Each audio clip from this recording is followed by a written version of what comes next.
Siap, gerak. Sebelum kita mulai latihan, mari kita berdoa menurut keyakinan masing-masing. Berdoa, mulai.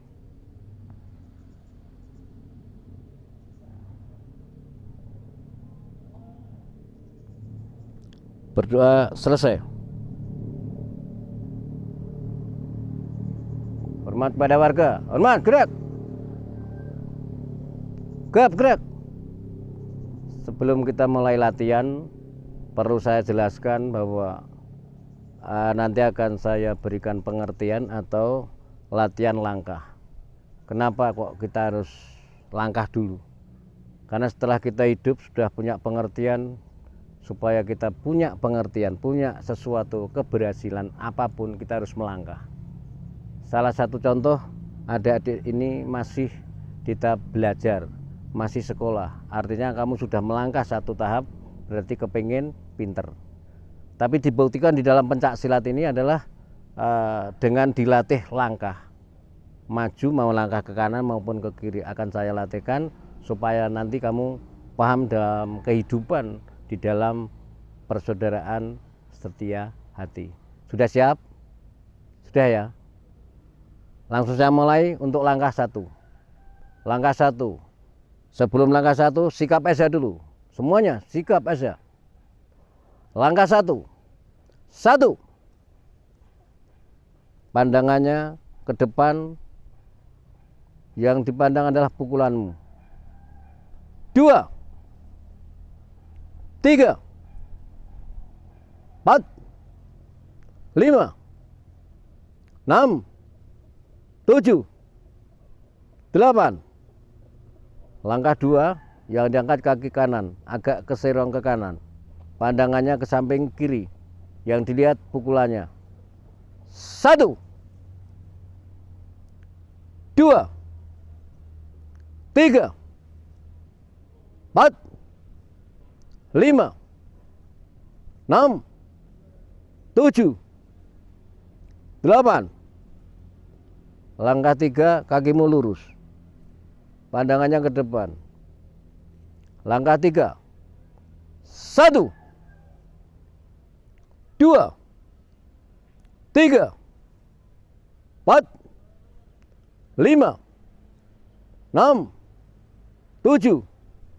8. Langkah 4. Badanmu menghadap sana. Pandangannya ke sana. Langkah 4. 1. 2. 3. 4. 5. 6. 7. 8. Nah, ini untuk awal perjalanan saya latih untuk langkah. Karena apapun hebatnya, seperti apa hebatnya, kalau kita tanpa melangkah tidak mungkin bisa hebat. Entah itu fisik, entah itu kerohanian atau pengertian batin. Jadi perlu dipahami. Karena dasar setia hati ini, panjenengan harus setia dengan apa yang kamu lakukan. Tanpa didasari dengan rasa setia, rasa sayang apa yang kamu miliki tidak akan menghasilkan terhadap dirimu sendiri. Maka dari itu setia hati selalu mengajarkan olah batin atau olah hati ini supaya bisa kompak dengan pemikiran, dengan perilaku. Saya kira itu adik-adikku untuk cara Mbah Sirot melatih adik-adik seperti itu. Masalah kamu mental keras itu mudah sekali untuk latihan. Akan tetapi bagaimana? Namanya kamu mental, namanya kamu keras. Keras seperti apa? Di saat kamu melaksanakan sesuatu, termasuk di saat kamu belajar sekolah, kamu harus keras. Pendiriannya harus kuat. Itu dinamakan mental dan keras. Berkeinginan yang tinggi, keinginan yang kuat, keinginan yang keras. Kamu harus pintar dan bisa. Jangan sampai nanti menyusahkan orang tuamu karena orang tuamu sudah memberikan waktu untuk panjenengan belajar. Harapan orang tua supaya anak-anaknya pintar sehingga menjadi, kalau bahasa Jawa diarani dadi wong. Artinya bukan jadi hewan, jadi manusia yang selalu berpikir dan selalu menjalankan sesuatu yang baik. Itulah setia hati. Saya kira itu untuk sore hari ini, untuk latihan. Mungkin bisa dilanjutkan lain waktu atau hari yang sudah ditentukan. Salam persaudaraan. Adik-adikku semua, khususnya adikku Kadang Esa. Untuk kali ini saya akan mungkin bisa dikatakan menyempurnakan pengertian jurus 1. Dan untuk video awal baru sekilas saya beri pengertian atau saya sampaikan. Saya ulangi, kenapa jurus 1 itu diawali dengan berdiri tegak lurus, pandangan lurus ke depan. Itu karena Ingsan Esa dilatih, diberi pengertian supaya punya pendirian, tidak mudah goyah untuk tergoda sesuatu, karena godaan ini akan menghentikan apa yang kita inginkan. Nah, setelah diawali dengan berdiri tegak lurus, artinya berdiri alif, ini kita diberikan jurus 1, yaitu awalnya kita mengangkat kaki 1. Bahwa harapan orang Esa atau saudara Esa itu tidak boleh selalu terlalu mengharapkan bantuan orang lain. Artinya kita dimanapun berada harus berani mandiri. Walaupun kita masih ikut orang tua kaya, itu kalau kamu tidak diawali dengan kemandirianmu, bisa jadi pada akhirnya kamu akan menghabiskan hartanya orang tua. Akan tetapi kalau kamu punya pendirian, bisa mandiri, bisa berusaha sendiri, ini pada akhirnya kamu akan lebih bahagia. Nah, tangannya diangkat ke depan muka. Artinya tangan ini punya pengertian, kenapa kok ada di depan muka. Secara orang bela diri itu bisa menghentikan sesuatu kejahatan yang di hadapan kita.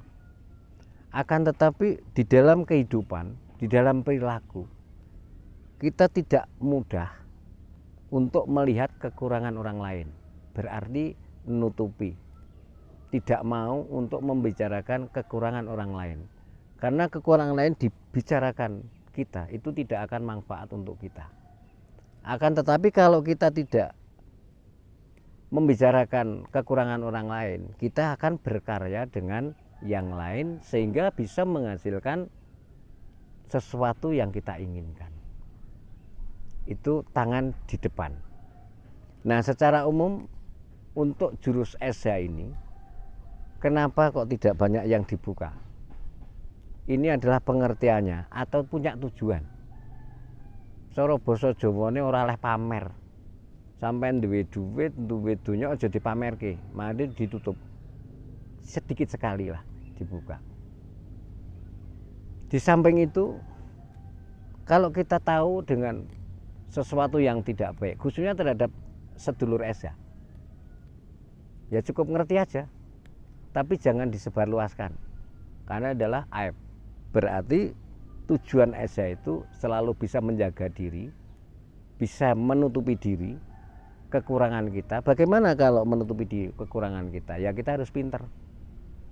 Awake di goblok malah domongnya pancen aku goblok, itu berarti tidak menutupi diri. Tapi bagaimana kita ada kekurangan, bagaimana kita bisa tidak kurang? Ya berarti kita cari supaya kita jadi orang pandai atau jadi orang pinter. Ini diantaranya pengertian jurus 1. Nah, kenapa jurus yang terakhir?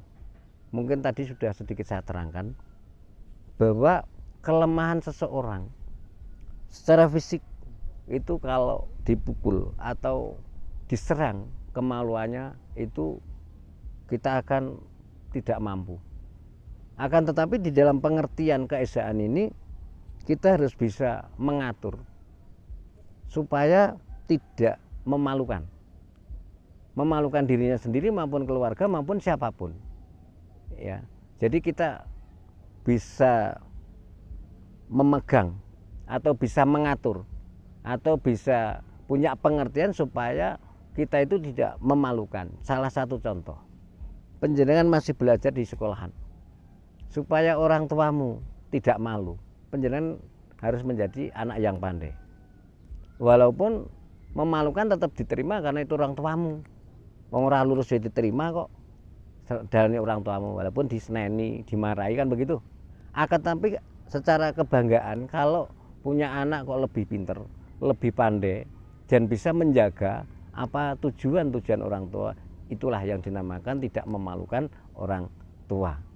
Nah dari itu secara pencak silatnya kalau siapapun lah kalau diserang kemaluannya itu pasti tumbang secara matematikanya atau secara fisik. Akan tetapi kalau kita diserang sesuatu yang memalukan karena dirinya sendiri, itu juga kita akan tumbang. Nah dari itu dikembalikanlah pada kita sendiri supaya kita tidak bisa memalukan. Itulah tujuan daripada setia hati. Adik-adikku semuanya, khususnya yang sudah menjadi kadang, pengertian sedikit ini semoga kita bisa melaksanakan, bisa melakukan sesuatu hal pengertian yang ada di dalam Esa. Apalagi adik-adik ini calon kadang Esa, jadi baru calon ya. Nek arep itu iso tekan iso ora ya, tapi harapan saya panjenengan bisa menjadi saudara saya dan saudaranya semuanya yang ada di Esa ini sehingga paham dengan pengertian-pengertian Esa fisiknya maupun kerohaniannya atau bahasa Esanya keesaannya. Seperti itu. Saya kira itu untuk kali ini saya menyampaikan sedikit menambah pengertian daripada jurus 1. Cukup sekian, salam persaudaraan.